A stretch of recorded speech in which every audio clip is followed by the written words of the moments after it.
ನಮಸ್ತೆ, welcome back to my YouTube channel Lakshmi Nilaya. ನಾನು ಲಕ್ಷ್ಮಿ ಮಾತಾಡ್ತಾ ಇರೋದು. ಇವತ್ತು ಈವ್ನಿಂಗ್ ವ್ಲಾಗ್ನ ಸ್ಟಾರ್ಟ್ ಮಾಡ್ಕೊತಾ ಇದ್ದೀನಿ. ಇವಾಗ ಈವ್ನಿಂಗ್ ವ್ಲಾಗಲ್ಲಿ ಇವಾಗ ಸ್ವಲ್ಪ ಟೆಂಪಲ್ಗೆ ಹೋಗೋಣ ಅಂತ ಅಂದ್ಕೊಂಡಿದ್ದೀನಿ. ಮನೀಶು ಎಲ್ಲ ಇಲ್ಲೇ ಕುತ್ಕೊಂಡಿದ್ದಾರೆ. ಲಿತಿಮ ಊಟ ಮಾಡ್ತಾ ಇದ್ದಾಳೆ. ಎಲ್ಲ ಫ್ರೆಶ್ ಅಪ್ ಆಗಿದ್ದೀವಿ. ದೇವಸ್ಥಾನದಲ್ಲಿ ಪೂಜೆ ಮಾಡಿಸೋಣ ಅಂತ ಹೋಗ್ತಾ ಇದ್ದೀವಿ. ಮನೀಶ್ ಹೆಸರಲ್ಲಿ ದೇವಸ್ಥಾನಕ್ಕೆ ಹೋಗಿ ಪೂಜೆ ಮಾಡಿಸ್ಕೊಂಡು ಬರಬೇಕು. ಮನೇಲಿ ಎಲ್ಲ ಕೆಲಸನ ಕಂಪ್ಲೀಟ್ ಮಾಡ್ಕೊಂಡಿದ್ದೀನಿ. ದೇವ್ರ ಮನೇಲಿ ದೀಪ ಹಚ್ಚಿ ದೇವಸ್ಥಾನಕ್ಕೆ ಹೋಗಿ ಬರೋದು ಅಷ್ಟೇ. ನೆನ್ನೆ ಒಂದು ಪಾರ್ಸಲ್ನ ನಾನು ನಿಮಗೆ ಜೊತೆ ಶೇರ್ ಮಾಡ್ಕೊತೀನಿ. ಮೀಶೋದಲ್ಲಿ ತರಿಸ್ಕೊಂಡಿರೋಂಥ ಪಾರ್ಸಲ್ ಬನ್ನಿ ನೋಡ್ತಾ ಹೋಗೋಣ ಅದು ಯಾವುದು ಅಂತ. ಪ್ರಾಡಕ್ಟ್ ತೋರಿಸಿರಲಿಲ್ಲ. Last Meesho product, kitchen product ನಾನು ತರಿಸಿದ್ದೀನಿ ಅಂತ ಹೇಳಿದ್ನಲ್ಲ, ಅದರಲ್ಲಿ ಈ ಪ್ರಾಡಕ್ಟ್ ಒಂದು ತರಿಸಿದ್ದೀನಿ. ತುಂಬಾ ಚೆನ್ನಾಗಿ ಬಂದಿದೆ. ಕಿಚನಲ್ಲಿ ಬಂದು ನಾವು ಯೂಸ್ ಮಾಡೋ ಅಂಥ ಪ್ರಾಡಕ್ಟ್ ಇದು. ನೋಡಿ, ಈ ಥರ ಸ್ಲೈಡ್ಗೆ ಬಂದು ಈ ಥರ ಅಟ್ಯಾಚ್ ಮಾಡಿಬಿಟ್ಟು ಇದ್ರ ಮೇಲೆ ಕಟ್ ಮಾಡ್ಕೊಳ್ಳೋ ಅಂಥದ್ದು. ಅದನ್ನು ನಾನಂತೂ ಪ್ಲಾಸ್ಟಿಕ್ನ ಹುಡ್ಡನಲ್ಲಿ ಕಟ್ ಮಾಡ್ತಿದ್ದೆ. ಅದು ತುಂಬ ಸೇಫ್ ಅಲ್ಲ ಅಂತ ಹೇಳಿದ್ದೀನಿ. ನಾನು ತರಿಸ್ಕೊಂಡಿದ್ದೀನಿ. ಇದು ಜಸ್ಟ್ 220 ಅಷ್ಟೇ, 200 ಟು ಸಮಥಿಂಗ್ 220 230 ಇರ್ಬೋದು. ತುಂಬಾ ಚೆನ್ನಾಗಿದೆ. ನೋಡಿ ಎಷ್ಟು ಚೆನ್ನಾಗಿದೆ ಅಂದರೆ, ಇದರಲ್ಲಿ 2-in-1 ಆಗಿ ನಾವೆಲ್ಲನೂ ಬಳಸ್ಕೊಬೋದು. ತುಂಬ ಚೆನ್ನಾಗಿದೆ, ತುಂಬ ದೊಡ್ಡದಿದೆ. ಫಸ್ಟು ನಾನೊಂದು ಸರಿ ಆರ್ಡ್ರ್ ಮಾಡಿದ್ದೆ. ಇದಕ್ಕೆ ಮುಂಚೆ ಫಸ್ಟು ಆರ್ಡ್ರ್ ಮಾಡಿದೆ. ಅದು ಬಂದು ತುಂಬ ಇದಕ್ಕಿಂತ ಇಷ್ಟೇ ಸೈಜು, ಸ್ವಲ್ಪ ಚಿಕ್ಕದಾಗಿ ಇದಕ್ಕಿಂತ ಇಷ್ಟ ಇದ್ದಿತ್ತು. ಇಷ್ಟು ದೊಡ್ಡದು ಸಿಗ್ತಾ ಇರಲ್ಲ. ಇದರಲ್ಲಿ ಬಂದು ನಾವು ಚಪಾತಿನೂ ಕೂಡ ಲಟ್ಟಿಸ್ಕೋಬೋದು. ಈಗ ನಾವು ಸೆಲ್ಫ್ ಮೇಲೆ ಚಪಾತಿ ಮಾಡ್ತೀವಲ್ವ, ಇವಾಗೆಲ್ಲ ಯಾರು ಕುತ್ಕೊಂಡು ಮಾಡಲ್ಲ, ಅಷ್ಟು ಟೈಮ್ ಇರೋದಿಲ್ಲ. ಸೆಲ್ಫ್ ಮೇಲೆ ಚಪಾತಿ ಒಸ್ಬಿಟ್ಟು ಅಲ್ಲೇ ಗ್ಯಾಸ್ ಹತ್ರನೇ ಚಪಾತಿ ಸುಡ್ತೀವಲ್ಲ, ಅದ್ರ ಬದಲು ಇದನ್ನು ಇಟ್ಕೊಂಡು ಇದ್ರ ಮೇಲೆ ಚಪಾತಿನ ಒಸ್ಕೊಂಡು ಇದ್ರ ಮೇಲೆ ಚಪಾತಿ ಕೂಡ ಸುಡ್ಬೋದು. ಮತ್ತು ವೆಜಿಟೇಬಲ್ಸ್ ಎಲ್ಲ ಕಟ್ ಮಾಡ್ಬೋದು. ಸ್ಟೀಲ್ ಈಸ್ ಬೆಸ್ಟ್ ಅಂತ ಹೇಳೋದಕ್ಕೆ ಇಷ್ಟಪಡ್ತೀನಿ. ಬನ್ನಿ, ಇದನ್ನು ರಿವ್ಯೂನ ಕೊಡ್ತೀನಿ. ಚಪಾತಿನೆಲ್ಲ ಲಟ್ಟಿಸ್ಕೊತೀನಿ. ಇವಾಗ ನೋಡಿ ಯಾವ ಥರ ಇರುತ್ತೆ ತೋರಿಸ್ತೀನಿ, ಬನ್ನಿ ನೋಡೋಣ. ಮತ್ತು ಬುಲೆಟ್ ಮಿಕ್ಸರ್ ಗ್ರೈಂಡರ್ ಕೂಡ ಈಗ ಜ್ಯೂಸ್ ಮಾಡ್ತೀನಿ. ಬನ್ನಿ, ಇದನ್ನು ಕೂಡ ನೋಡೋರಂತೆ ಯಾವ ಥರ ಜ್ಯೂಸ್ ಮಾಡ್ತೀನಿ, ಹೊಸ ಮಿಕ್ಸಿಗಳು, ಮತ್ತು ಇದನ್ನು ರಿವ್ಯೂನ ಕೊಡ್ತೀನಿ. ಬನ್ನಿ ನೋಡ್ತಾ ಹೋಗೋಣ.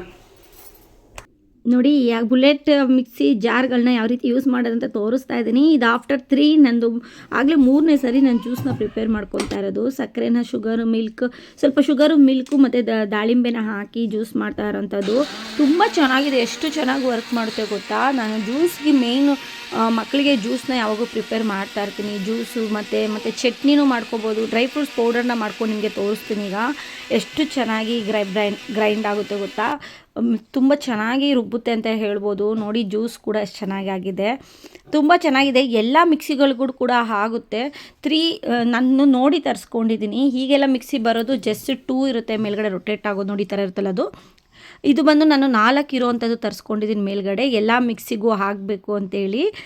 ತುಂಬ ಚೆನ್ನಾಗಿ ಬ್ಲೆಂಡ್ ಆಗುತ್ತೆ, ತುಂಬ ಚೆನ್ನಾಗಿ ಪೌಡರ್ ಮಾಡಿ ಕೊಡುತ್ತೆ ಅಂತ ಹೇಳ್ಬೋದು. 271 ರುಪೀಸ್ಗೆ ಇಷ್ಟು ಚೆನ್ನಾಗಿರೋಂಥ ಜಾರ್ಗಳನ್ನು ನಮಗೆ ಸಿಗುತ್ತೆ ಅಂತ ಹೇಳಿದ್ರೆ ತುಂಬ ಇಷ್ಟ ಆಗುತ್ತೆ ಅಲ್ವಾ. ನನಗಂತೂ ನಿಜ ತುಂಬ ಚೆನ್ನಾಗಿ ವರ್ಕ್ ಆಗ್ತದೆ, ತುಂಬ ಚೆನ್ನಾಗಿದೆ.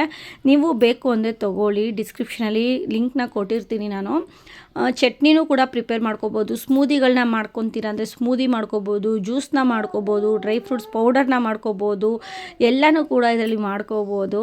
ಈಗ ಇದನ್ನು ಗ್ರೈಂಡ್ ಮಾಡಿ ನಿಮಗೆ ತೋರಿಸ್ತೀನಿ. ನಿಮ್ಮ ಕಣ್ಮುಂದೆ ನೋಡ್ತಾ ಇದ್ದೀರಲ್ಲ ಎಷ್ಟು ಚೆನ್ನಾಗಿ ಗ್ರೈಂಡ್ ಆಗ್ತಾಯಿದೆ, ಎಷ್ಟು ಚೆನ್ನಾಗಿ. ನೋಡಿ, ಎಷ್ಟು ಚೆನ್ನಾಗಿ ಮಿಕ್ಸಿ ರುಬ್ತಾ ಇದೆ ಅಂತ ಹೇಳ್ಬೋದು. ಪೌಡರ್ ಆಗ್ತಾಯಿದೆ ನೋಡಿ. ಎಷ್ಟೆಲ್ಲ ಚಿಕ್ಕ ಪುಟಾಣಿ ಮಿಕ್ಸಿಲಿ ಎಷ್ಟೆಲ್ಲ ಡ್ರೈ ಫ್ರೂಟ್ಸ್ ಪೌಡರ್ನ ಪ್ರಿಪೇರ್ ಮಾಡ್ಕೊಂಡಿರೋಂಥದ್ದು.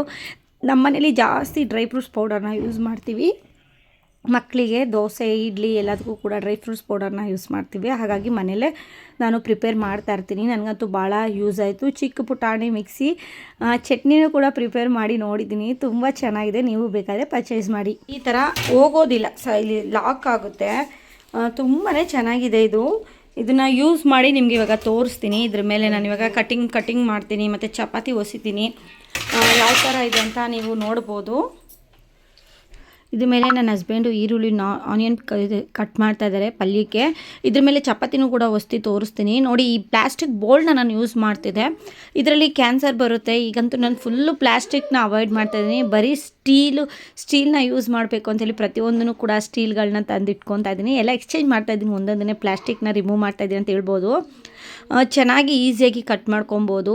ತುಂಬಾ ಚೆನ್ನಾಗಿದೆ, ತುಂಬ ದೊಡ್ಡದಾಗಿದೆ. ಮೇನ್ ಹೇಳ್ಬೇಕಂದ್ರೆ ಇದ್ರ ಲಿಂಕ್ನ ನಾನು ಡಿಸ್ಕ್ರಿಪ್ಷನಲ್ಲಿ ಕೊಟ್ಟಿರ್ತೀನಿ. ಬೇಕು ಅನ್ನೋರು ಪರ್ಚೇಸ್ ಮಾಡಿ. ಆಲ್ಮೋಸ್ಟ್ ಎಲ್ಲ ಪ್ಲಾಸ್ಟಿಕ್ನ ಅವಾಯ್ಡ್ ಮಾಡಿ ಸ್ಟೀಲ್ನ ಯೂಸ್ ಮಾಡಿ ಅಂತ ಹೇಳೋದಕ್ಕೆ ಇಷ್ಟಪಡ್ತೀನಿ. ಈಗೆಲ್ಲ ತುಂಬ ಕ್ಯಾನ್ಸರು ಪ್ರಾಬ್ಲಮ್ಸ್ ಎಲ್ಲ ಎಲ್ಲಿ ನೋಡಿದ್ರೂ ಕ್ಯಾನ್ಸರ್ ಅಂತ ಹೇಳ್ತಾನೆ ಇದ್ದಾರೆ. ಭಯ ಆಗುತ್ತೆ. ಹಾಗಾಗಿ ಪ್ಲಾಸ್ಟಿಕ್ನ ಅವಾಯ್ಡ್ ಮಾಡಿಕೊಂಡು ಸ್ಟೀಲ್ನ ಯೂಸ್ ಮಾಡೋಣ ಅಂಥೇಳಿ ಈ ಚಾಪಿಂಗ್ ಬೋರ್ಡ್ನ ತರಿಸಿರುವಂಥದ್ದು. ತುಂಬ ಚೆನ್ನಾಗಿದೆ. ತುಂಬ ಇವಾಗ ಆಯಿತು ನೋಡಿ. ಇವಾಗ ಚಪಾತಿನ ಒಸ್ಕೊತಾ ಇದ್ದೀನಿ. ಈ ವಿಡಿಯೋದಲ್ಲಿ ಒಂದು ಮೋಟಿವೇಶ್ನಲ್ ಕೂಡ ಇರುತ್ತೆ. ಈ ರೀತಿ ವಿಡಿಯೋ ಉದ್ದುದ್ದ ಮಾಡಿಬಿಟ್ಟಿದ್ದಾರೆ ನನ್ನ ಹಸ್ಬೆಂಡು, ಅಡ್ಡ ಮಾಡು ಅಂದರೆ. ಸರಿ ಆಯಿತು, ಚಪಾತಿನೂ ಕೂಡ ಈಸಿಯಾಗಿ ಲಟ್ಟಿಸ್ಕೊಂಡೆ ನಾನು. ಈ ವಿಡಿಯೋದಲ್ಲಿ ನಾನು ಏನು ಹೇಳೋದಕ್ಕೆ ಬಂದಿದ್ದೀನಿ ಅನ್ನೋದಾದರೆ, ನನ್ನ ಚಾನಲಲ್ಲಿ ನಾನು ಬಂದು ಇವಾಗ ನನ್ನ ಬಗ್ಗೆ, ನನ್ನ ಫ್ಯಾಮಿಲಿ ಬಗ್ಗೆ, ನನ್ನ ಸೇವಿಂಗ್ಸ್ ಬಗ್ಗೆ ಎಲ್ಲ ಹೇಳ್ಕೊತಾ ಇದ್ದೀನಲ್ವ. ಇದಕ್ಕೆ ಹೇಳೋದು, ಯಾರಿಗೂ ಕೂಡ ಸೇವಿಂಗ್ಸ್ ಮಾಡ್ತಾಯಿದ್ದೀವಿ ಅಂತ ಹೇಳೋಕ್ಕೆ ಹೋಗಬಾರ್ದು. ಹೇಳಿದ್ರೆ ಬಂದು ಈ ರೀತಿ ಕೇಳ್ತಾರೆ ದುಡ್ಡನ್ನ. ಆವಾಗ ಕೊಟ್ಟಿಲ್ಲ ಅಂದರೆ ಎಷ್ಟು ನಿಷ್ಠೂರ ಗೊತ್ತಾ, ಎಷ್ಟು ನಿಷ್ಠೂರವಾಗಿ ಮಾತಾಡಿಕೊಂಡು ಮಾತನ್ನೇ ಬಿಟ್ಬಿಡ್ತಾರೆ. ಇವಾಗ ನಾನೇನು ದೊಡ್ಡ ಶ್ರೀಮಂತಲಲ್ಲ, ಒಂದು ಸಾಧಾರಣವಾಗಿ ಒಂದು ಮಿಡಲ್ ಕ್ಲಾಸು. ಇವಾಗ ನನ್ನ ಫ್ಯಾಮಿಲಿಲಿ ಎಲ್ಲರೂ ಅಲ್ಲ, ಕೆಲವೊಬ್ಬರು ತುಂಬ ಚೆನ್ನಾಗಿದ್ದೀನಿ ಅಲ್ವಾ, ಸ್ವಲ್ಪ ಸ್ವಲ್ಪ ಸೇವಿಂಗ್ಸ್ ಮಾಡೋದನ್ನೆಲ್ಲ ವಿಡಿಯೋ ಹಾಕ್ತೀನಲ್ವ. ಹಾಗಾಗಿ ಬಂದು ಒಂದು 10,000 ಇದ್ದರೆ ಕೊಡು, ನಾನು ಕೊಡ್ತೀನಿ ನಿನಗೆ, 5,000 ಇದ್ದರೆ ಕೊಡು ಅಂತ ಈ ಥರ ಎಲ್ಲ ಕೇಳ್ತಾ ಇದ್ದಾರೆ. ನಾವು ಬಂದು ನಮ್ಮ ದುಡಿಮೇಲೆ ಬಂದು ಸ್ವಲ್ಪ ಚಿಕ್ಕದನವಾಗಿ ಖರ್ಚನ್ನೆಲ್ಲ ಕಡಿಮೆ ಮಾಡಿಕೊಂಡು ಅದರಲ್ಲಿ ಬರುವಂಥ ಸ್ವಲ್ಪ ಅಮೌಂಟ್ನ ಸೇವ್ ಮಾಡ್ತಾರಂಥದ್ದು. ಅದನ್ನು ಇವ್ರಿಗೆ ಕೊಟ್ಬಿಟ್ರೆ ನಾವೇನು ಮಾಡೋದು ನಾಳೆ ಕಷ್ಟ ಕಾಲಕ್ಕೆ? ಇವ್ರು ಕೊಡ್ತಾರಾ? ಇಲ್ಲ. ನಮ್ಮ ಕಷ್ಟಕ್ಕೆ ಯಾರು ಆಗಿದ್ದಾರೆ ಅದನ್ನು ನಾನು ಯೋಚನೆ ಮಾಡಬೇಕಲ್ಲ. ನಾನೇನು ಸುಖವಾಗಿ ಬೆಳೆದಿದ್ದೀನಿ ಅಂತ ಹೇಳೋದಕ್ಕಾಗಲ್ಲ. ಈಗೇನೋ ಒಂದು 3 ವರ್ಷದಿಂದ ಸ್ವಲ್ಪ ಸಪ್ರೇಟಾಗಿ ಒಂದು ಸ್ವಲ್ಪ ಜೀವನನ ಕಟ್ಕೊತಾ ಇದ್ದೀನಿ. ಹೇಳ್ಬೇಕಾದ್ರೆ ಯೂಟ್ಯೂಬ್ ಆಗ್ಬೋದು, ಸ್ವಲ್ಪ ಯೂಟ್ಯೂಬಲ್ಲಿ ಪೇಮೆಂಟ್, ಪ್ರತಿಯೊಬ್ಬರು ಕೂಡ ಯೂಟ್ಯೂಬಲ್ಲಿ ಪೇಮೆಂಟ್ ಬಂತ. ಓಕೆ, ನಾನು ಕಷ್ಟಪಡ್ತಾಯಿದ್ದೀನಿ. ಒಂದಷ್ಟೋ ಎಷ್ಟೋ ಕಾಸು ಬಂದರೆ ಉಳಿಸ್ಕೊತೀನಿ ನನ್ನ ಮಕ್ಳಿಗೋಸ್ಕರ. ಈಗ ಕೇಳಿದ ತಕ್ಷಣ ಕೊಟ್ಬಿಡ್ಬೇಕು. ಇಲ್ಲ ಕೊಟ್ಟಿಲ್ಲ ಅಂದರೆ ಏನಾಗುತ್ತೆ ಗೊತ್ತಾ, ದುಡ್ಡು ಇಟ್ಕೊಂಡು ಕೊಡಲ್ಲ ನೋಡು, ಇವಳು ಎಷ್ಟೆಲ್ಲ ದುಡ್ಡನ್ನ ಸೇವ್ ಮಾಡ್ತಾ ಇದ್ದಾಳೆ, ನಮ್ಗೆ ಕೇಳಿದ ತಕ್ಷಣ ಕೊಟ್ಟಿಲ್ಲ ನೋಡು ಅಂತ ಮುನ್ಸ್ಕೊತಾರೆ. ಈಗ ಹೋಗ್ಲಿ ಕೊಟ್ಬಿಡೋಣ ಬಿಡೋ, ಆಮೇಲೆ ಕೊಡ್ತಾರೆ ಅಂತ ನಾವು ಕೊಡ್ತೀವಿ ಅಂದ್ಕೊಳ್ಳಿ. ಇವಾಗ ನಮ್ಮ ಸೇವಿಂಗ್ಸೇ, ಒಂದು ವರ್ಷದ ಸೇವಿಂಗ್ಸ್ ಎಲ್ಲ ಎತ್ತಿಟ್ಟಿರ್ತೀವಿ ಅಂದ್ಕೊಳ್ಳಿ. ಒಂದು ವರ್ಷ ಎಲ್ಲ ಒಂದು 10,000ನೋ ಇಲ್ಲ 5,000ನೋ 8,000ನೋ ಕೂಡಿ ಎತ್ತಿಡೋ ದುಡ್ಡನ್ನ ಅವ್ರಿಗೆ ಕೊಟ್ಬಿಟ್ರೆ ಆಮೇಲೆ ಕೊಡೋದಿಲ್ಲ. ಎಷ್ಟು ಸರಿ ಕೇಳಬೇಕು ಗೊತ್ತಾ, ಬಾಯಿ ಬಿಟ್ಟು ಕೇಳಿ ಒದ್ದಾಡಿ ಅವ್ರ ಮನೆ ಹತ್ರ ಬಾಗಿಲಿಗೆಲ್ಲ ಹೋಗಿ ಬರಬೇಕು. ಆಮೇಲೆ ಕೊಟ್ಟಿಲ್ಲ ಅಂದರೆ ನಮಗೆ ಅದು ದೊಡ್ಡ ತಲೆನೋವು. ತಿರ್ಗಾ ಮತ್ತೆ ಕೇಳೋಕ್ಕೆ ಹೋದಾಗ ಬರೀ ನಿಷ್ಠುರಗಳು. ಇದ್ರ ಬದಲು ಕೇಳಿದಾಗ ಕೊಡ್ದೇನೆ ನಮ್ಮ ಪಾಡಿಗೆ ನಾವು ಇದ್ಬಿಟ್ರೆ ಅದೇ ಬೆಸ್ಟು. ಒಂದು ಸ್ವಲ್ಪ ಕನ್ಸರ್ನ್ ಇರಲ್ಲ. ನಾನು ಹೇಳೋದ ಪ್ರಕಾರ ನಮಗೆ ಯಾರು ಕಷ್ಟ ಕಾಲಕ್ಕಾಗಿರ್ತಾರೆ ಅವ್ರಿಗೆ ಕೊಡಬೇಕು. ನಮ್ಮ ಕಷ್ಟ ಸುಖನ ಯಾರು ನೋಡ್ತಾರೆ, ಅವ್ರ ಜೊತೆ ನಾವು ದುಡ್ಡಿನ ವ್ಯವಹಾರ ಮಾಡ್ಕೋಬೇಕು. ಎಲ್ಲರ ಹತ್ರನೂ ಮಾಡೋಕ್ಕಾಗಲ್ಲ, ಮಾಡೋಕ್ಕೆ ಹೋಗಬಾರ್ದು. ಈ ಥರ ತುಂಬ ಜನ ಕೇಳ್ತಾ ಇದ್ದಾರೆ. ಅಂದರೆ ತುಂಬ ಜನ, ಹಲವರಲ್ಲಿ ಕೆಲವರು ಸ್ವಲ್ಪ ಇರ್ತಾರೆ ರಿಲೇಷನ್ಗಳಲ್ಲಿ, ನಿಮ್ಗೆ ಗೊತ್ತಿರ್ತದೆ. ದುಡ್ಡು ಕೊಡಮ್ಮ, ಒಂದು 10,000 ಕೊಡಮ್ಮ, ಒಂದು 5,000 ಕೊಡಮ್ಮ, ಈ ಥರ ಎಲ್ಲ ಫೋನ್ ಮಾಡಿ ಕೇಳ್ತಾ ಇದ್ದಾರೆ. ನಾನು ಎಲ್ಲಿಂದ ತಂದು ಕೊಡೋದು? ಏನೋ ಸ್ವಲ್ಪ ಕೂಡಿಟ್ಟು ಮನೇನ ನಿಭಾಯಿಸ್ಕೊಂಡು, ಮಕ್ಕಳನ್ನ ನಿಭಾಯಿಸ್ಕೊಂಡು, ಏನೋ ಒಂದು ಸ್ವಲ್ಪ ಗೋಲ್ಡ್ ಚೀಟಿಗಳಿಗೆ ಕಟ್ಕೊಂಡು ಈ ರೀತಿ ಜೀವನನ ನಡೆಸ್ಕೊಂಡು ಹೋಗ್ತಾಯಿದ್ದೀನಿ. ನಮಗೂ ಕೂಡ ಸಾಲ್ಟೇಜ್ ಆಗುತ್ತೆ. ಕೆಲವೊಂದು ಸರಿ ದುಡ್ಡು ಇರೋದಿಲ್ಲ, ಅಂದರೆ ಎಲ್ಲನೂ ಕಟ್ಟಿ ಮಿಕ್ಕಿರೋ ಅಂಥದ್ದು ಕೆಲವೊಂದು ಸರಿ ಇರುತ್ತೆ. ಕೆಲವೊಂದು ಸರಿ ದುಡ್ಡು ಅಮೌಂಟ್ ನನ್ನ ಹತ್ರನೂ ಇರೋಲ್ಲ, ಜಾಸ್ತಿ ಅಮ್ಮನ ಹತ್ರ ಕೇಳ್ತಾ ಇರ್ತೀನಿ. ಕೆಲವೊಂದು ಮಕ್ಕಳಿದ್ದಾರೆ ಅಂದರೆ ದೇವಸ್ಥಾನದ ಒಳಗಡೆ ಬಂದಿದ್ದೀನಿ. ಇದು ಚಂದ್ರಮೌಳೇಶ್ವರಿ ದೇವಸ್ಥಾನ ಕ್ಯಾಸಂದ್ರದಲ್ಲಿರೋದು. ಇಲ್ಲಿ ಅಭಿಷೇಕ ಎಲ್ಲ ಭಕ್ತಾದಿಗಳು ಹಾಲನ್ನ ತೊಗೊಬಂದು ಕೊಡ್ತಾರೆ. ಅಭಿಷೇಕ ಮಾಡಿ ಹಾಲನ್ನ ನಮಗೆ ಕೊಡ್ತಾರೆ ಮನೆಗೆ ತೊಗೊಂಡು ಹೋಗೋದಕ್ಕೆ. ಅಭಿಷೇಕನ ಮಾಡ್ತಾಯಿದ್ದಾರೆ, ವೀಡಿಯೋನ ಮಾಡ್ಕೊಂಡು ಹಾಗೆ ಕೂತಿದ್ದೀವಿ. ಅಭಿಷೇಕ ಮಾಡೋದು ಎಲ್ಲರೂ ಕೂಡ ವೀಡಿಯೋ ಮಾಡ್ಕೊತಾಯಿದ್ರು, ಹಾಗಾಗಿ ನಾನು ಕೂಡ ಮಾಡ್ಕೊತಿದ್ದೆ. ಮನೀಶ್ ಹಾಲು ಕುಡಿತಾ ಕೂತ್ಕೊಂಡಿದ್ದಾನೆ.